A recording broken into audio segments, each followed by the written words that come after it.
ಏನ್ ಬದಲಾಗಿದೆ? ರಾತ್ರಿ 12 ಗಂಟೆ ಹೊಡಿತು ಅನ್ನೋದು ಬಿಟ್ರೆ ನಿನ್ನೆ ಏನಿತ್ತು ಅದೇ ಇವತ್ತು. ಅದೇ ಕೆಲಸ, ಅದೇ ಸ್ಕೂಲು, ಅದೇ ಟೀಚರು, ಅದೇ ಅಪ್ಪ ಅಮ್ಮ, ಅದೇ ಫ್ರೆಂಡ್ ದಿನಾಲು ಕಾಲಿಂಗ್ ಬಂದು ಹೊಡಿತಾನೆ. ಎಲ್ಲ ಸೇಮ್ ಟು ಸೇಮ್ ಇರಬೇಕಾದ್ರೆ ನಮ್ಮ ಜೀವನ ಬದಲಾಗುತ್ತೆ ಅಂತ ನಾವು ಹೇಗೆ ನಿರೀಕ್ಷೆ ಮಾಡ್ಬೋದು? ಸಾಧ್ಯನಾ? ಬೇಸಿಕ್ ಸೈಂಟಿಫಿಕ್ ಲಾ ಅಲ್ವಾ? Output is proportional to input. ಯಾವುದು ಬದಲಾದಾಗ ಜೀವನ ಹೇಗೆ ಬದಲಾಗುತ್ತೆ? ಆಗುತ್ತೆ. ಯಾಕಂದ್ರೆ ಆ ಇನ್ಪುಟ್ ಅಲ್ಲಿ ಒಂದು ಮುಖ್ಯವಾದ ಅಂಶ ಇದೆ, ಅದು ನೀವು. ಯಾವುದು ಬದಲಾಗದೇ ಇದ್ರು ನೀವು ಬದಲಾದ್ರೆ, ನೀವೊಂದು ಸಣ್ಣ ರೀತಿಯಲ್ಲಿ ನೀವು ಯೋಚನೆ ಮಾಡೋ ರೀತಿನ ಬದಲಾಯಿಸಿದ್ರೆ, ಒಳ್ಳೆ ದಿಕ್ಕಲ್ಲಿ ಸ್ವಲ್ಪ ಬದಲಾದ್ರೆ, ಇವತ್ತಿಗಿಂತ ಮುಂದಿನ ವರ್ಷ 10ರಷ್ಟು ಯಶಸ್ಸನ್ನ ನೀವು ನೋಡ್ಬೋದು. ಹಾಗಾಗಿ ಇಟ್ ಇಸ್ ನಾಟ್ ಹೊಸ ವರ್ಷ ಅಲ್ಲ ಮುಖ್ಯ, ಹೊಸ ನೀವು ಮುಖ್ಯ.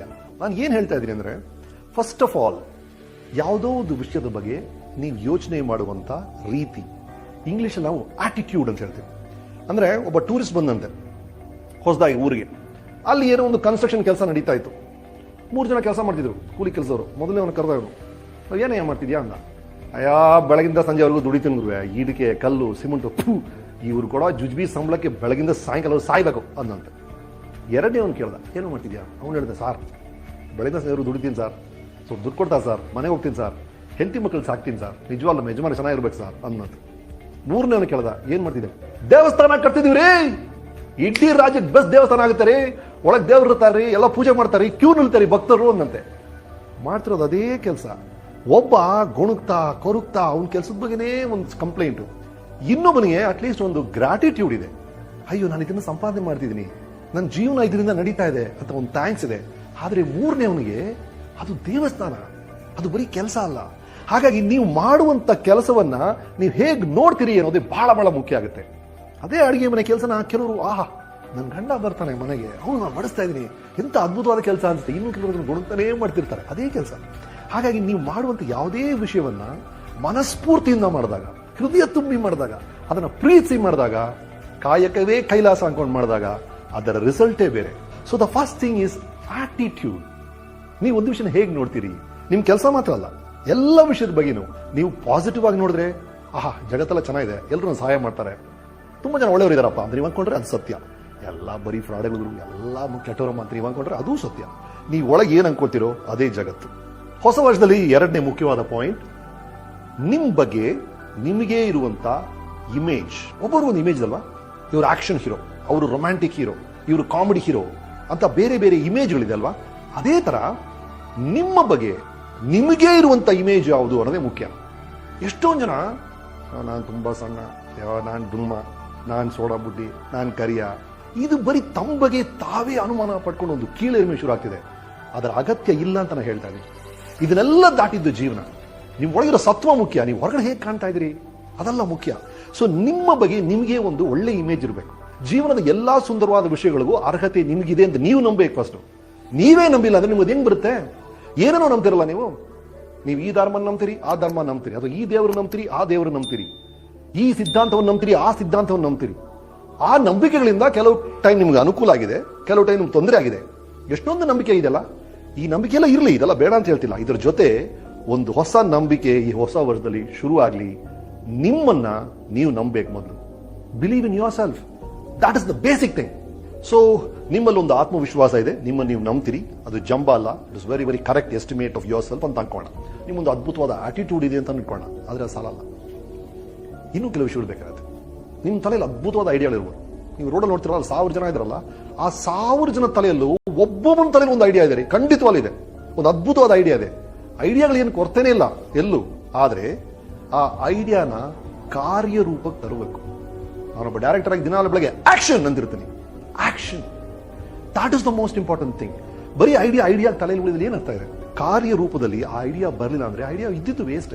ಹಾಗಾಗಿ ಅದನ್ನು ಕಾರ್ಯರೂಪಕ್ಕೆ ತರುವಂತ ಎಲ್ಲಾ ತಯಾರಿಕೆಗಳನ್ನ ನೀವು ಮಾಡ್ಕೋಬೇಕಾಗುತ್ತೆ. ಸುಮ್ಮನೆ ದುಮ್ಕೋದಲ್ಲ, ನನಗೆ ಈಜಕ್ಕೆ ಇಷ್ಟ ಆಗ್ಬಿಟ್ಟು ಸಮುದ್ರ ದುಮ್ಬಿಟ್ಟು ಅಲ್ಲಿ ಮುಳುಗ್ಬಿಡ್ತೀರಾ. ಈಜ ಕಲಿಬೇಕಲ್ವಾ first. So the most important thing is preparation. ತಯಾರಿಕೆ. ನೀವು ಏನ್ ಆಗ್ಬೇಕು ಅಂತ ಇಷ್ಟಪಡ್ತಿರೋ ಅದರ ಕಡೆ ಎಲ್ಲಾ ತಯಾರಿಕೆ ನೀವು ಮಾಡ್ಕೋಬೇಕಾಗುತ್ತೆ. ಆ ಕೆಲಸದ ಹೋಗಿ ನುಗ್ಗೋಕ್ ಮುಂಚೆ ಕಣ್ಣು ಮುಚ್ಕೊಂಡು ನುಗ್ಗೋದ್ರ ಅರ್ಥನೇ ಇಲ್ಲ. So please be prepared. ಕೆಲವೊಂದ್ ಕಡೆ ಅದ್ಭುತವಾಗಿ ಓದಿದ್ದೆ, luck is when opportunity meets preparation ಅಂತ. ಅವನು ಅದೃಷ್ಟ ಗುರು ಅವನ ಮೇಲೆ ಬಂದ್ಬಿಟ್ಟ ಅಂದರೆ ಅದೃಷ್ಟ ಅಲ್ಲ ಅದು. ಅವನಿಗೆ ಅವಕಾಶ ಬಂದಾಗ ಅವನು ತಯಾರಾಗಿದ್ದ ಅಂತ ಅರ್ಥ. ನೀವು ತಯಾರಾಗಿದ್ದಾಗ ಅವಕಾಶ ಬರಬೇಕು. ಪಾಪ ಕೆಲವರು ತಯಾರಾಗಿರ್ತಾರೆ, ಅವ್ರಿಗೆ ಅವಕಾಶಗಳು ಬರೋದಿಲ್ಲ. ಹಾಗಾಗಿ ಈ ಪ್ರಿಪರೇಷನ್, ತಯಾರಾಗಿರೋದು ಮತ್ತು ಅವಕಾಶ ಎರಡೂ ಮುಖ್ಯ ಆಗುತ್ತೆ. ಆಗ ಅವಕಾಶ ಯಾವಾಗ ಬರುತ್ತೋ ಗೊತ್ತಿಲ್ಲ, ನಿಮ್ಮನ್ನು ಹುಡ್ಕೊಂಡು ಬರುತ್ತದೋ. ಆವಾಗ ನೀವು ತಯಾರಾಗಿರ್ಬೇಕು. ನೀವು ತಯಾರಾಗಿಲ್ಲದೆ ಇದ್ರೆ ನಿಮ್ಮ ಜೀವನ ದೊಡ್ಡದಾಗಿ ಬದಲಾಗಲ್ಲ. ಸೊ ನೀವು ಇಷ್ಟಪಡೋ ವಿಷಯಗಳಲ್ಲಿ ನಿಮ್ಮ ಪ್ರಿಪರೇಷನ್ ಎಷ್ಟು ಜಾಸ್ತಿ ಮಾಡ್ಕೊಳ್ತಿರೋ ಅಷ್ಟು ಒಳ್ಳೇದಾಗುತ್ತೆ. ನನ್ನ ಹತ್ರ ಬರ್ತಾರೆ, ಸರ್ ನಾನು ಅಸಿಸ್ಟೆಂಟ್ ಡೈರೆಕ್ಟರ್ ಆಗ್ಬೇಕು ಸರ್, ಏನ್ ಮಾಡ್ಬೇಕು ಸರ್ ಅಂತಾರೆ, ಓದಿ ಅಂತೀನಿ. ಸರ್ ನಾನು ಡಾಕ್ಟರ್ ಆಗ್ಬೇಕು ಸರ್, ಏನ್ ಮಾಡ್ಬೇಕು ಸರ್, ಓದಿ ಅಂತೀನಿ. ನಾನು ಇಂಜಿನಿಯರ್ ಆಗ್ಬೇಕು ಸರ್, ಓದಿ. ಮೆಕ್ಯಾನಿಕ್ ಆಗ್ಬೇಕು ಸರ್, ಓದಿ. ನಾನು ಲೈಟ್ ಮ್ಯಾನ್ ಆಗ್ಬೇಕು ಸರ್, ಓದಿ. ಎಲ್ಲದಕ್ಕೂ ನಾನು ಓದಿ ಓದಿ ಓದಿ ಅಂತ ಇರ್ತೀನಿ. ಬಿಕಾಸ್ ಪ್ರಪಂಚದಲ್ಲಿ ನಿಮ್ಗೆ ಬೇಕಾದ್ರೆ ಎಲ್ಲ ವಿಷಯಗಳು ಇದೆ. ಆ ಇಂಟರ್ನೆಟ್ ಅಲ್ಲಿ ಇದೆ, ಲೈಬ್ರರಿಲಿ ಇದೆ. ನೀವು ಏನೇನು ತಿಳ್ಕೋಬೇಕು ಅಂತ ಆಸೆ ಪಡ್ತಿರೋ ಅದೆಲ್ಲವೂ ಅಲ್ಲಿದೆ. ಅದನ್ನ ಹುಡ್ಕೊಂಡು ನೀವು ತಿಳ್ಕೋಬೇಕಷ್ಟೇ. Because knowledge is power. ಜ್ಞಾನಕ್ಕಿಂತ ದೊಡ್ಡ ಒಂದು ಶಕ್ತಿ ಇಲ್ಲ. Putting that knowledge into action is bigger power. ಒಬ್ಬರು ಹಿರಿಯರು ಒಂದು ಕಥೆ ಹೇಳ್ತಾ ಇದ್ರು. ದೇವರುಗಳೆಲ್ಲ ಮೇಲೆ ನಿಂತ್ಕೊಂಡು ನೋಡ್ತಾ ಇದ್ರಂತೆ, ಈ ಮನುಷ್ಯ ಬೆಳೀತಾ ಇದ್ರೆ ಅತಿ ಶೀಘ್ರದಲ್ಲಿ ಈ ಮನುಷ್ಯ ನಮ್ಮ ಲೆವೆಲ್ ಬಂದ್ಬಿಡ್ತಾನೆ ಕಣಯ್ಯ, ಇವ್ನು ಏನಾರು ಮಾಡ್ಬಿಟ್ಟು ಒಂದು ಕಟ್ ಮಾಡ್ಬೇಕು ಇವ್ನ ಸೈಜ್ನ ಅಂತ ಡಿಸೈಡ್ ಮಾಡಿದ್ರಂತೆ. ಏನ್ ಮಾಡೋದು ಯೋಚನೆ ಮಾಡಿ ಒಂದು ಐಡಿಯಾ ಮಾಡಿದ್ರಂತೆ. ಒಂದು ಸಣ್ಣ ಪುಟಾಣಿ ಚೋಟಾ ಚೇತನ್ನ ನಮ್ ಕಿವಿ ಹತ್ರನೇ ಕೂರಿಸಿದ್ದಾರೆ, ನಮಗ್ ಕಾಣಲ್ಲ ಅಷ್ಟೇ. ಇಲ್ಲೊಬ್ಬ ಚೋಟಾ ಚೇತನ್ ಕೂತಿದ್ದಾನೆ, ಒಂದು ಸಣ್ಣ ಡೆವಿಲ್ ಅವನು. ನೀವೇನಾರು ಕೆಲಸ ಮಾಡಕ್ ಹೊರಟಾಗ ಅವನ ಕಿವಿಯಲ್ಲಿ, ಹೇ ಗುರು ಇವತ್ತೇನೇ ಅರ್ಜೆಂಟ್, ನಾಳೆ ಬೇಡಮ್ಮ ಅಂತಾನಂತೆ. ಅಷ್ಟೇ. ಆ ಒಂದು ಸಣ್ಣ ವಿಷಯದಿಂದ ಮನುಷ್ಯ ದೇವರಾಗ ಸಾಧ್ಯನೇ ಆಗಿಲ್ಲ ಅಂತ ಹೇಳ್ತಾರೆ. ನೀವೇನೋ ಮಾಡ್ಕೋಬೇಕು ಅಂತೀರಿ, ಮೆತ್ತಿ ಒಂದು ಕಿವಿಯಲ್ಲಿ, ಏನ್ ಗುರು ಅರ್ಜೆಂಟ್, ನಾಳೆ ಮಾಡಬೇಡಮ್ಮ. ಪೋಸ್ಟ್ಪೋನ್ ಮಾಡಿ ಅಗತ್ಯವಾದ ವಿಷಯಗಳು, ನೀವು ಮಾಡಲೇಬೇಕಾಗಿರೋ ವಿಷಯಗಳನ್ನ ನಾವು ಮಾಡೋದೇ ಇಲ್ಲ. ಅಂದ್ರೆ ಅನ್ಕೊಂಡ್ರೆ ಎಲ್ಲಾ ವಿಷಯ ಮಾಡ್ಬೇಕು ಅಂತಿಲ್ಲ, ಮಾಡ್ಲೂಬಾರದು. ಏನ್ ಅಗತ್ಯವಾಗಿದೆಯೋ ಅದನ್ನ ಮಾಡಲೇಬೇಕು. ಏನ್ ಅಗತ್ಯವಾಗಿ ಮಾಡಬೇಕು ಅದನ್ನ ಆಗ್ಲೇ ಮಾಡಬೇಕು. ಇಫ್ ಯು ಪೋಸ್ಟ್ಪೋನ್ ಅನ್ನೆಸರ್ಲಿ, ನಿಮ್ಗೆ ನಿಜವಾಗ್ಲೂ ನಿಮ್ಗೆ ಸಿಗಬೇಕಾಗಿರುವಂತ ಗೌರವಗಳು, ನಿಮ್ಗೆ ಸಿಗಬೇಕಾದಂತ ಸನ್ಮಾನಗಳು ಎಲ್ಲವೂ ಮಿಸ್ ಆಗಿರುತ್ತೆ. Because of unnecessary postponement of essential things. ಈ ಲೈಫ್ ಟೈಮ್ ಅಥವಾ ಜೀವನ ಏನು, ಇವತ್ತು ನಾಳೆ ಮತ್ತೆ ಇವತ್ತು ನಾಳೆ ಮತ್ತೆ ಇವತ್ತು ನಾಳೆ, ಈ ಸರಣಿಯ ಇವತ್ತು ನಾಳೆನೇ ಜೀವನ ಆಗುತ್ತೆ. ಹಾಗೆ ನೀವು ಜೀವನ ಅದ್ಭುತವಾಗಿರ್ಬೇಕು ನೀವು ಆಸೆ ಪಟ್ರೆ ಬೇರೆ ಎಲ್ಲೂ ಇಲ್ಲ ಗುಟ್ಟು. ಇವತ್ತು ಮತ್ತು ನಾಳೆ ಅದರಲ್ಲೇ ಅಡಗಿದೆ. ನೀವು ಇವತ್ತೇನ್ ಮಾಡ್ತಾ ಇದ್ದೀರಾ, ಈ ನಾಳೆ ಏನ್ ಮಾಡ್ತಿದ್ದೀರಾ, ಇವತ್ತು ಮಾಡೋದನ್ನ ನಾಳೆ ಮಾಡೋದನ್ನ ಪರ್ಫೆಕ್ಟ್ ಆಗಿ ಮಾಡಿದ್ರೆ ನಿಮ್ ಜೀವನ ಪರ್ಫೆಕ್ಟ್ ಆಗಿರುತ್ತೆ. ಇವತ್ತು ನೀವು ಸರಿ ಮಾಡಿಲ್ಲ ಕೆಲಸ, ನಾಳೆ ಸರಿ ಮಾಡಿಲ್ಲ, ಜೀವನ ಚೆನ್ನಾಗಿರ್ಬೇಕು ಅಂದ್ರೆ ಹೇಗೆ ಸಾಧ್ಯ ಅದು? ಅಷ್ಟೇ ಅಲ್ವಾ ಜೀವನ. ಇವತ್ತು ನಾಳೆ ಕಂಟಿನ್ಯೂಸ್ ತಾನೆ ಅದು. ನೀವು ನೋಡಿ ದೊಡ್ಡ ಚಾಂಪಿಯನ್ಸ್ ನೋಡಿ, ವಿರಾಟ್ ಕೊಹ್ಲಿ ಅದ್ಭುತ ಕ್ರಿಕೆಟ್ ಆಡ್ತಾರೆ. ನಾನು ಹೇಳ್ತೀನಿ ಗುರು, ಮೊನ್ನೆ ಹೋದ್ ಶನಿವಾರ ಶುರು ಮಾಡಿದ ಗುರು, ನಾನೇ ಬ್ಯಾಟ್ ತೆಕೊಟ್ಟೆ ಅವನಿಗೆ. ಎಷ್ಟನ್ನ ಆಡ್ದು ನಂಬ್ತೀರಾ ನೀವು? ಸಾಧ್ಯನಲ್ಲ, ಹೋಗಲ್ಲ ಅಂತ ಹೇಳ್ತೀರಿ ಅಲ್ವಾ? ಅಂತ ಒಂದು ಸಾಧನೆ ಮಾಡ್ಬೇಕಾದ್ರೆ ಅದ್ರ ಹಿಂದೆ ಅಷ್ಟೊಂದು ಪರಿಶ್ರಮ ಇರ್ತದೆ, ನಿಮ್ಗೆ ಗೊತ್ತಿದೆ. That is logic. ಒಳ್ಳೆ ಜಿಮ್ ಬಾಡಿ ಇರೋನು ನೋಡ್ತೀರಿ ಬಸ್ ಸ್ಟ್ಯಾಂಡ್ ಅಲ್ಲಿ, ನಿಮಗೆ ಗೊತ್ತಾಗುತ್ತೆ ಇವ್ನು ದಿನ ಎಕ್ಸರ್ಸೈಸ್ ಮಾಡ್ತಾನೆ ಕಣೆ, ನೋಡಿದ್ರೆ ಗೊತ್ತಾಗುತ್ತೆ ಅಂತ. ಎವ್ರಿ ಡೇ ಅವ್ನು ಜಿಮ್ ಹೋಗ್ತಾನೆ, ಎವ್ರಿ ಡೇ ಅವ್ನು ಎಕ್ಸರ್ಸೈಸ್ ಮಾಡ್ತಾನೆ, ಅದಕ್ಕೆ ಅವ್ನ ಬಾಡಿ ಹಂಗಿದೆ. ಅದು ಎಲ್ಲ ಫೀಲ್ಡ್ ಅಲ್ಲೂ ಅದು ಅಪ್ಲೈ ಆಗುತ್ತೆ. ಅದು ದಿಢೀರಂತ ಆಗೋದು ವಿಷಯ ಅಲ್ಲ. ಕಾನ್ಸ್ಟೆಂಟ್ ಎಫರ್ಟ್ ಅದು. ಹಾಗಾಗಿ ನಮ್ಮ ದಿನನಿತ್ಯದ ಅಭ್ಯಾಸಗಳು, ನಮ್ಮ ದಿನಚರಿ ನಮ್ಮ ಜೀವನವನ್ನ ನಿರ್ಣಯ ಮಾಡುತ್ತೆ. ಹಾಗಾಗಿ ಬೆಳಗಿಂದ ಸಂಜೆ ನಮ್ಮ ಜೀವನ ನಾವು ಏನ್ ಮಾಡ್ತಾ ಇದೀವಿ, ಇದರಲ್ಲಿ ಒಂದು ಸಣ್ಣ ಬದಲಾವಣೆ ಆದ್ರೆ, ಒಳ್ಳೆ ರೀತಿ ಬದಲಾವಣೆ ಆಗಿದ್ರೆ ನಮ್ಮ ಜೀವನ ಬದಲಾಗುತ್ತೆ ಅನ್ನೋದೇ ಕಾಮನ್ ಸೆನ್ಸ್.